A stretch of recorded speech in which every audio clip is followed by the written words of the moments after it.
Welcome to my channel. दोस्तों, आज की ये वीडियो बहुत ज़्यादा इम्पॉर्टेंट होने वाली है हमारे बीए पॉलिटिकल साइंस ऑनर्स वाले स्टूडेंट्स के लिए, क्योंकि गाइस आज की इस वीडियो के अंदर मैं आप लोगों के साथ शेयर करने वाली हूँ आपके 4th सेमेस्टर का एक इम्पॉर्टेंट क्वेश्चन का आंसर। दोस्तों, आज जिस सब्जेक्ट के बारे में हम लोग डिस्कस करने वाले हैं उस सब्जेक्ट का नाम है ग्लोबल पॉलिटिक्स। दोस्तों, ये बीए पॉलिटिकल साइंस ऑनर्स वाले स्टूडेंट का एक बहुत इंपॉर्टेंट सब्जेक्ट है एंड गाइस आपको आपके 4th सेमेस्टर के अंदर इस सब्जेक्ट के बारे में पढ़ना है। दोस्तों, इस सब्जेक्ट से रिलेटेड क्वेश्चन पेपर मैं ऑलरेडी आप लोगों के साथ शेयर कर चुकी हूँ। राइट नाउ ये जो क्वेश्चन पेपर आप लोग स्क्रीन के ऊपर देख रहे हैं, इस क्वेश्चन पेपर से रिलेटेड वीडियो मैंने ऑलरेडी आप लोगों के लिए बना दी है। तो दोस्तों, अगर आप लोगों ने वो वीडियो अभी तक नहीं देखी है तो प्लीज़ जाकर उस वीडियो को देख लीजिएगा। उस वीडियो की लिंक आपको नीचे डिस्क्रिप्शन में मिल जाएगी। इसके अलावा गाइज आपके जितने भी अदर सब्जेक्ट हैं 4th सेमेस्टर के, उनसे रिलेटेड वीडियो भी मैं आप लोगों के लिए बहुत जल्द ही लेकर आने वाली हूँ।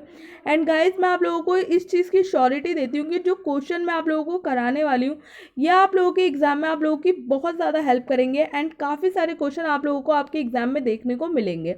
तो चलिए गाइज फटाफट से शुरू करते हैं आज की इस वीडियो को। एंड गाइज आज हम डिस्कस करने वाले हैं इस क्वेश्चन पेपर का क्वेश्चन नंबर 1। तो दोस्तों चलिए फटाफट से हम लोग देख लेते हैं कि हमारे क्वेश्चन नंबर 1 के अंदर हमसे क्या पूछा जा रहा है। दोस्तों हमारे क्वेश्चन नंबर 1 के अंदर हमसे पूछा जा रहा है कि वैश्वीकरण से आप क्या समझते हैं, वैश्वीकरण के सांस्कृतिक एवं तकनीकी आयामों का वर्णन कीजिए। दोस्तों वैश्वीकरण के बारे में आपसे पूछा जा रहा है एंड वैश्वीकरण के अंदर आपसे पूछा जा रहा है सांस्कृतिक और तकनीकी आयामों के बारे में। दोस्तों इस क्वेश्चन से रिलेटेड सारे पॉइंट मैं आप लोगों के साथ 1 बाय 1 करके डिस्कस करने वाली हूँ। तो चलिए फटाफट से डिस्कस करना शुरू करते हैं।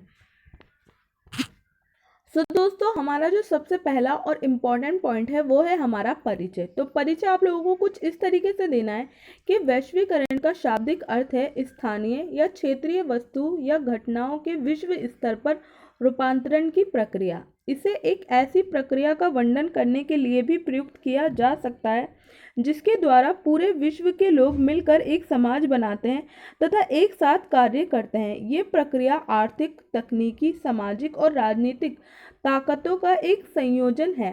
वैश्वीकरण का उपयोग अक्सर आर्थिक वैश्वीकरण के संदर्भ में किया जाता है, अर्थात व्यापार, विदेशी प्रत्यक्ष निवेश, पूंजी प्रवाह, प्रवास और प्रौद्योगिकी के प्रसार के माध्यम से राष्ट्रीय अर्थव्यवस्था का अंतर्राष्ट्रीय अर्थव्यवस्थाओं में एकीकरण। दोस्तों आप लोगों को इस तरीके से इस क्वेश्चन के आंसर में इंट्रोडक्शन देना है। बेसिकली यहाँ पे बात की गई है वैश्वीकरण के बारे में। तो वैश्वीकरण का जो शाब्दिक अर्थ है उसका मतलब होता है कि स्थानीय या फिर कोई भी क्षेत्रीय वस्तुओं या घटनाओं का विश्व स्तर पर रूपांतरण। यानी कि मान लीजिए कि किसी भी एक छोटी सी कंट्री के अंदर अगर कोई घटना हुई है और उसका चर्चा विश्व स्तर पर की जा रही है या विश्व स्तर पर उस घटना से कोई असर पड़ा है, कुछ प्रभाव पड़ा है, तो इसको हम वैश्वीकरण की प्रक्रिया के अंतर्गत रख सकते हैं। इसके अलावा वैश्वीकरण की प्रक्रिया को हम इस तरीके से भी समझ सकते हैं कि जब पूरे विश्व के लोग मिलकर एक समाज बनाते हैं तथा एक साथ कार्य करते हैं, फिर चाहे वो कैसा भी कार्य हो, आर्थिक हो, तकनीकी हो, सामाजिक हो, जब कोई भी ऐसी चीज होती है जिसके अंदर पूरा वर्ल्ड इन्वॉल्व हो जाता है तो उस चीज को हम वैश्वीकरण की प्रक्रिया के अंतर्गत रख सकते हैं। दोस्तों इस तरीके से आप लोगों को इस क्वेश्चन के आंसर में इंट्रोडक्शन देना है। उम्मीद करती हूँ आप लोगों को इंट्रोडक्शन अच्छे से समझ आ गया होगा। तो चलिए गाइज अब हम फटाफट से डिस्कस कर लेते हैं हमारे नेक्स्ट पॉइंट के बारे में। वैश्वीकरण की परिभाषा। एक सरल वैश्वीकरण की परिभाषा है भूमंडलीकरण का अर्थ है पूरे ग्रह में आंदोलनों और आदान प्रदान, मनुष्य, वस्तुओं और सेवाओं, पूंजी, प्रौद्योगिकी या सांस्कृतिक प्रथाओं का गति। वैश्वीकरण के प्रभावों में से एक ये है कि ये दुनिया भर में विभिन्न क्षेत्रों और आबादी के बीच बातचीत को बढ़ावा देता है और बढ़ाता है।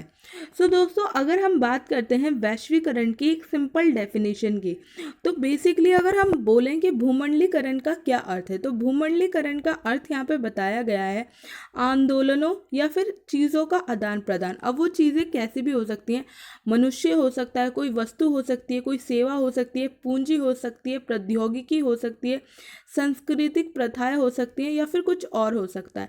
इन सभी चीज़ों चीज़ों के आदान प्रदान को हम वैश्वीकरण कह सकते हैं एंड वैश्वीकरण को ही हम भूमंडलीकरण भी कहते हैं। तो यहाँ पे वही चीज़ बताई गई है एंड इसके अलावा इस डेफिनेशन के अंदर ये चीज़ बोली गई है कि वैश्वीकरण के प्रभावों में सबसे ज़रूरी बात जो आती है कि ये विभिन्न क्षेत्रों के बीच के लोगों में बातचीत को बढ़ाता है और बढ़ावा देता है। तो दोस्तों इस तरीके से आप लोगों को ये एक सिंपल सी डेफिनेशन है जो कि यहाँ पे मैंने आप लोगों के लिए मेंशन की है, आपको इस डेफिनेशन को ध्यान रखना है। अब बात करते हैं गाइस हम हमारी नेक्स्ट डेफिनेशन की, जो कि है WHO के अनुसार वैश्वीकरण को लोगों और देशों की बढ़ती परस्पर निर्भरता के रूप में परिभाषित किया जा सकता है।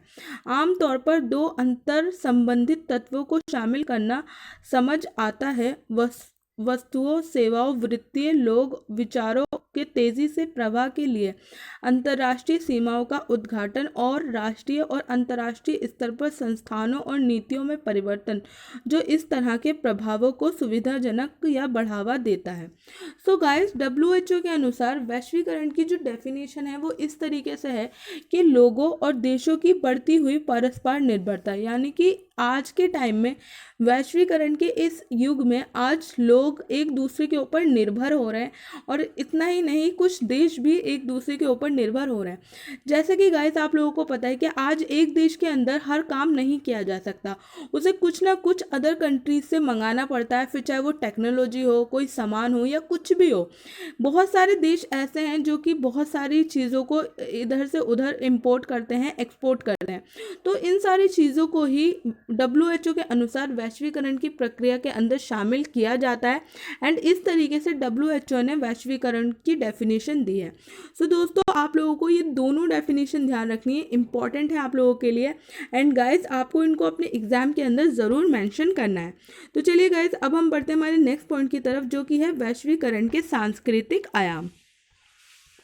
वैश्वीकरण के इस तूफान ने दुनिया के हर हिस्से, समाज एवं समुदाय को प्रभावित किया है। संस्कृतियों का फैलाव अब केवल कला या संगीत के जरिए नहीं बल्कि विश्व व्यापार संगठन जैसे संगठनों के नेटवर्क के जरिए हो रहा है। वैश्वीकरण के सांस्कृतिक आयाम को हम निम्न प्रकार से समझ सकते हैं। सो दोस्तों इसके अंदर हमारा जो सबसे पहला पॉइंट है सांस्कृतिक आयाम के अंदर, वो है हमारा वेशभूषा और खान पान में बदलाव। सांस्कृतिक वैश्वीकरण में वेशभूषा जैसे कि जीन्स, साड़ी, कुर्ता पजामा इत्यादि एवं खान पान भी महत्वपूर्ण योगदान दे रहा है। उदाहरण स्वरूप मैकडोनल्ड का बर्गर आपको दुनिया के किसी भी राष्ट्र की राजधानी में मिल जाएगा। ये वैश्वीकरण की इस प्रक्रिया का ही कमाल है। सो दोस्तों सबसे पहला चीज़ जो कि हम डिस्कस कर रहे हैं हमारे सांस्कृतिक आयाम के अंदर, वो है हमारी वेशभूषा और खान पान में बदलाव। सो दोस्तों आज वैश्वीकरण के कारण कहीं ना कहीं हम सबके जीवन पर प्रभाव पड़ा है, हम सबके जीवन के अंदर बदलाव आए हैं, फिर चाहे वो कैसे भी बदलाव हो सकते हैं। आप लोग देख रहे हैं कि आज के टाइम के अंदर जो जीन्स हम पहनते हैं, जो ड्रेसेस हम पहनते हैं, वो क्या है, वो सब वैश्वीकरण का कमाल है। ये सारी ड्रेसेस कहाँ की संस्कृति है? ये सारी संस्कृति एक विदेशी संस्कृति है जिसको आज के ज़माने में लोग अपना रहे हैं अलग अलग देशों में। तो दोस्तों इस चीज़ का असर हमारे खान पान के पर भी दिखता है, जैसे कि एक यहाँ पे सिंपल सा उदाहरण दिया गया है मैकडोनल्ड का बर्गर। दोस्तों एक ज़माना था जब बर्गर, पिज़्ज़ा ये सारी चीज़ें सिर्फ और सिर्फ अमेरिका एंड विकसित देशों में सुनाई पड़ती थी, लेकिन आज का समय यह है कि ऐसी चीज़ें आज हमारे भारत जैसे देश के अंदर भी मिलने लगी हैं, जहाँ पे घर के खाने को बहुत ज़्यादा इम्पोर्टेंस दी जाती है। तो आज हमारे इंडिया के अंदर भी ये सारी चीज़ें मिलने लगी हैं। तो ये किस चीज़ का कमाल है? ये वैश्वीकरण का ही कमाल है। सो दोस्तों आप लोगों को इस तरीके से इस पॉइंट को ध्यान रखना है, बिल्कुल छोटा सा सिंपल पॉइंट है एंड गाइस आपको इसी तरीके से इसको अपने दिमाग के अंदर रखना है। अब बात करते हैं दोस्तों हम हमारे नेक्स्ट पॉइंट की, जो कि है भाषाएं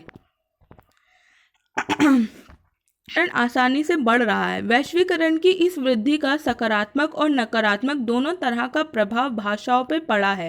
हालांकि वैश्वीकरण से भाषाओं और उनकी संस्कृतियों को वैश्विक स्तर पर फैलने और हावी होने की अनुमति मिली है, परंतु यह अन्य भाषाओं और संस्कृतियों के विलुप्त होने का कारण भी बना है। आज लगभग 6500 विभिन्न प्राकृतिक भाषाएं हैं, परंतु उनमें से केवल 11 दुनिया की आधी से अधिक आबादी के भाषण में प्रयोग होती हैं।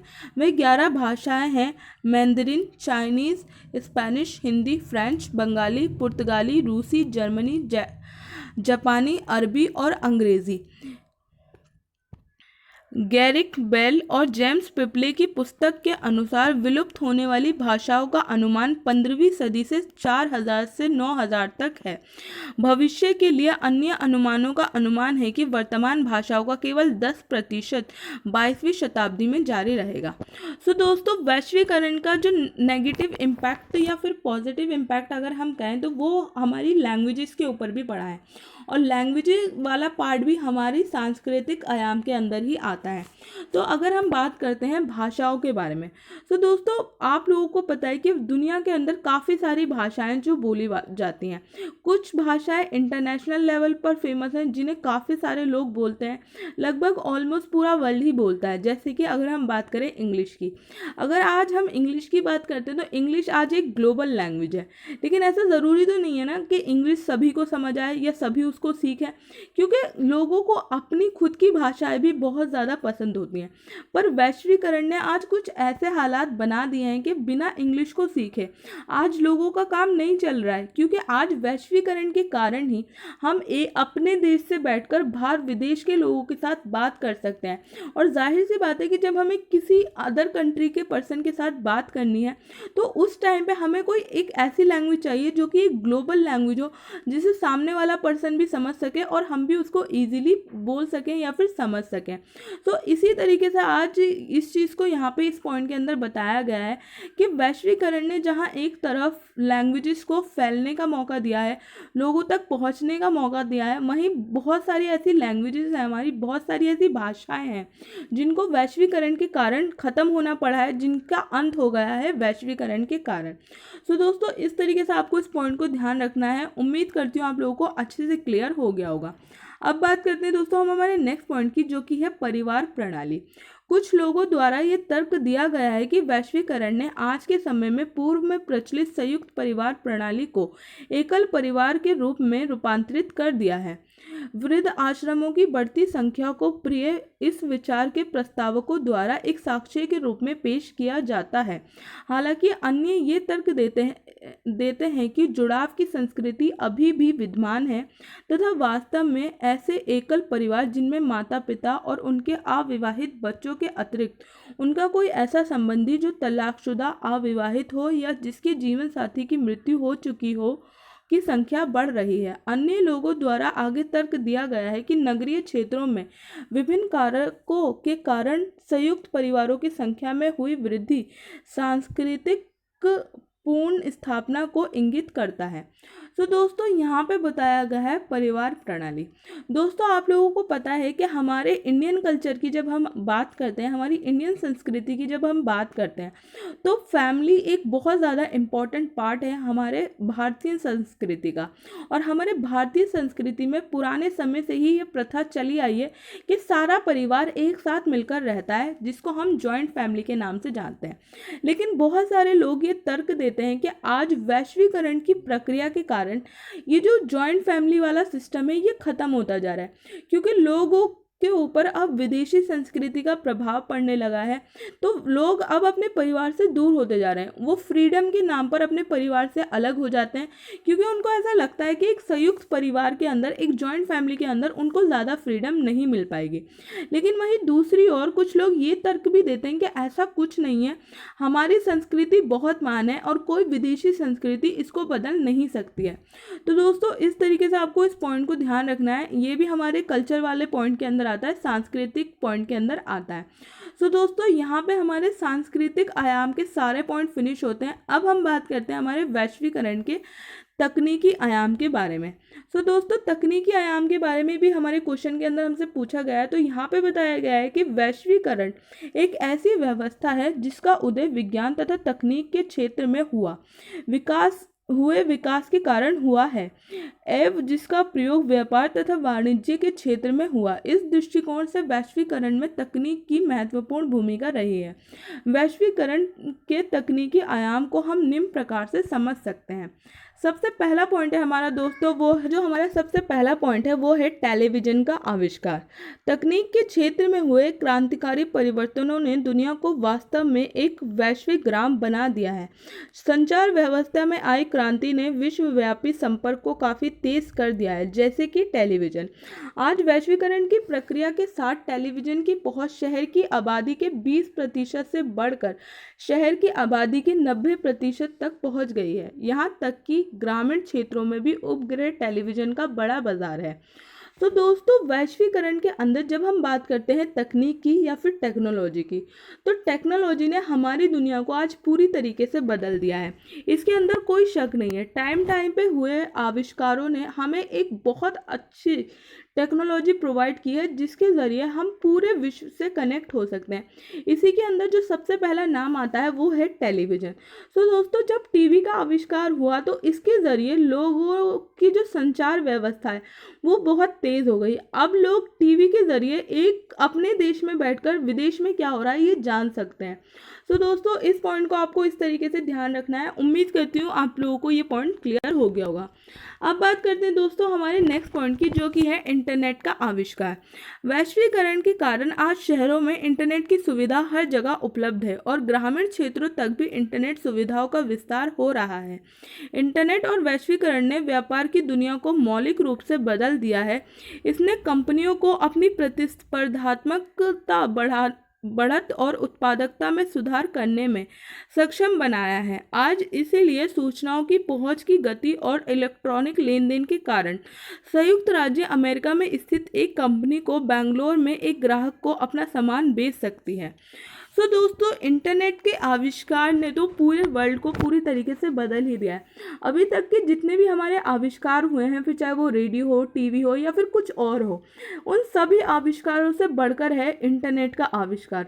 आज इंटरनेट के बिना हम लोग रहने की कल्पना भी नहीं कर सकते, क्योंकि आज इंटरनेट पे हम बहुत ज़्यादा निर्भर हो चुके हैं। इंटरनेट एक ऐसी चीज़ है जिसके ज़रिए ना सिर्फ कंपनियों ने अपना विस्तार किया, अपने आप को प्रतिस्पर्धात्मक बनाया, बल्कि जो उनका उत्पादन है वो भी बढ़ा। इसके अलावा इंटरनेट के ज़रिए आज हम अपने घर पे बैठ के किसी और या फिर किसी बाहर की कंट्री के साथ बिजनेस कर सकते हैं, लेन देन कर सकते हैं। तो ये सब किस चीज़ का कमाल है? ये सब है इंटरनेट का कमाल। तो दोस्तों, इस चीज़ को आपको इस तरीके से ध्यान रखना है। आई एम श्योर ये पॉइंट भी आपको क्लियर हो गया होगा। दोस्तों, अब बात करते हैं हम हमारे नेक्स्ट पॉइंट की। वैश्वीकरण का औद्योगिकरण पर प्रभाव महत्वपूर्ण है।